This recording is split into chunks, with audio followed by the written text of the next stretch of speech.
경제뿐만 아니라 환경, 사회 등 다방면에 영향을 끼치는 다국적 기업.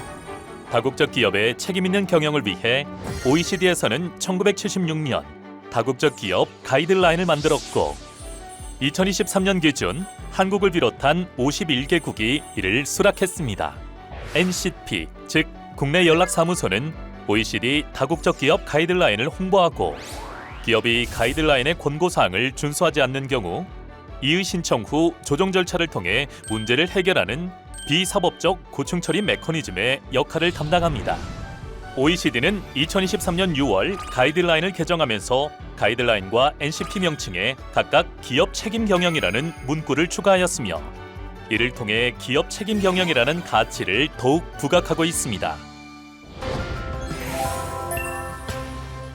1976년 다국적 기업이 경제, 사회 발전에 긍정적 기여를 하도록 장려하고 환경 및 사회 등에 미치는 부정적 영향을 최소화하기 위해 OECD는 다국적 기업 가이드라인을 제정하였고 가이드라인은 제정 이후 급속하게 변하는 국제 환경과 시대적인 가치 등을 반영하기 위하여 6차례에 걸쳐 개정되었습니다.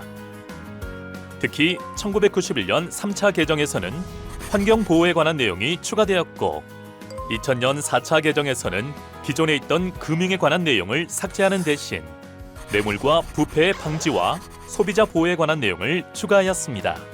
또한 제2부 이행 절차가 신설되고 NCP의 이의 신청 절차가 도입되면서 모든 수락국에 NCP 설치가 의무화되었습니다.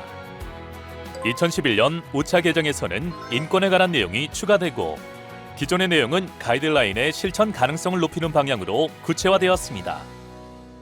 그리고 2023년 6월 OECD는 12년 만에 가이드라인을 개정하였습니다. OECD는 가이드라인을 개정하면서 2011년 개정 이후에 다양한 국제적인 논의를 반영하고 우리 사회와 기업이 직면한 사회, 환경, 기술 등 다양한 문제 해결에 기여하기 위해 각국 정부, 전문가, 이해관계자 등과 논의를 거쳤습니다.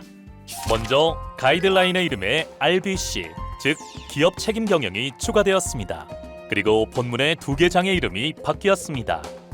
제7장 뇌물에 관한 장에 기타 형태의 부정부패가 추가되었으며 제9장 과학 및 기술에는 혁신이 추가되었습니다.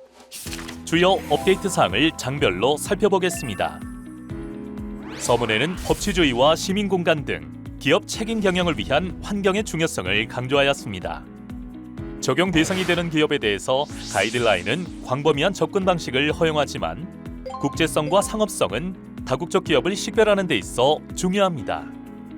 제2장 일반 정책에서는 기업의 부정적 영향에 대해 우려를 제기한 개인 혹은 단체가 보복을 두려워하지 않고 우려사항을 제기할 수 있도록 환경을 조성해야 한다는 내용이 추가되었습니다. 제3장 정보의 공개에서는 기업 책임 경영을 위한 정보 공개에 대한 새로운 권장사항을 반영하였습니다. 제4장 인권에서는 인권 존중을 위한 기업의 정책 의지를 공개적으로 할 것을 강조하였습니다. 제5장 고용 및 노사관계에서는 차별대우 금지 요인에 나이와 장애를 추가하였으며 또한 ILO 국제노동기구 선언문에 부응하여 기업이 안전하고 건강한 근무 환경을 제공해야 한다고 명시했습니다. 환경에 관한 제6장은 가장 많이 개정되었습니다.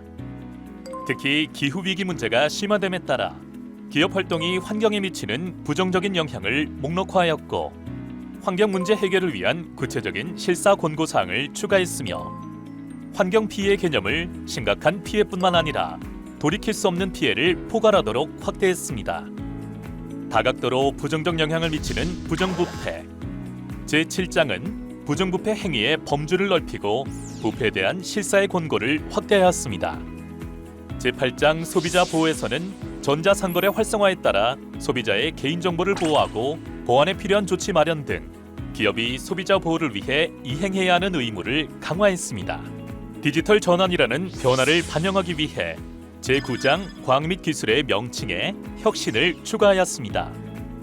또한 기술의 개발, 판매 및 라이선스 등에 대한 실사 기대체를 포함하는 방향으로 개정되었습니다.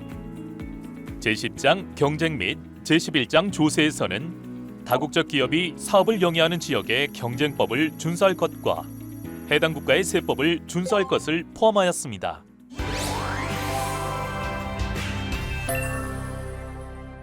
제2부 절차 지침은 기업 책임 경영 국내 연락 사무소의 가시성, 효율성 및 기능적 동등성을 강화하는 방향으로 개정되었습니다. 예를 들어 어떤 NCP가 절차에 따라 운영되고 있지 않은 것이 분명한 경우 OECD의 투자위원회 등이 해당 NCP에 추가 보고를 요청하고 개선을 위한 권고를 제시하도록 하였습니다. 뿐만 아니라 NCP의 이행 모범 사례를 공유하고 현재까지는 자발적으로 시행하던 동료 평가를 정기적으로 시행하도록 의무화하였습니다. 이의 신청 절차의 1차 평가 단계 전 NCP 간 조율 단계를 추가, 절차 종료 단계 이후 후속 조치 단계를 추가함으로써 각국 NCP들의 협력과 기능을 강화했습니다. 1차 평가에서는 해당 사건이 추가 조사나 당사자 간의 대화가 필요한지를 검토합니다. 이번 개정에서는 1차 평가에서 고려하는 6가지 기준도 변경되었습니다. 예를 들어 1차 평가의 두 번째 기준에서는 중대한 것을 가이드라인의 이행과 관련 있는지로, 입증된 것을 충분하고 신뢰할 만한 정보에 의해 뒷받침되는지로 구체화하였습니다. 그리고 NCP 절차가 아닌 다른 절차와 병행할 경우 NCP의 쟁점 해결 능력이 어느 정도로 제한되는지 고려하도록 변경되었습니다. 요컨대 기본적인 고려사항은 유지하되 보다 구체적으로 개정되었습니다. 이전에는 없던 새로운 유형의 생산과 소비가 생기며 세상은 더욱 복잡하게 그리고 빠르게 변화하고 있습니다. 사람, 지구, 사회의 포용적이고 지속 가능하고 회복력 있는 발전을 위해 기업 책임 경영의 가치가 더욱 중요해진 때입니다. 2023년 OECD 다국적 기업 책임 경영 가이드라인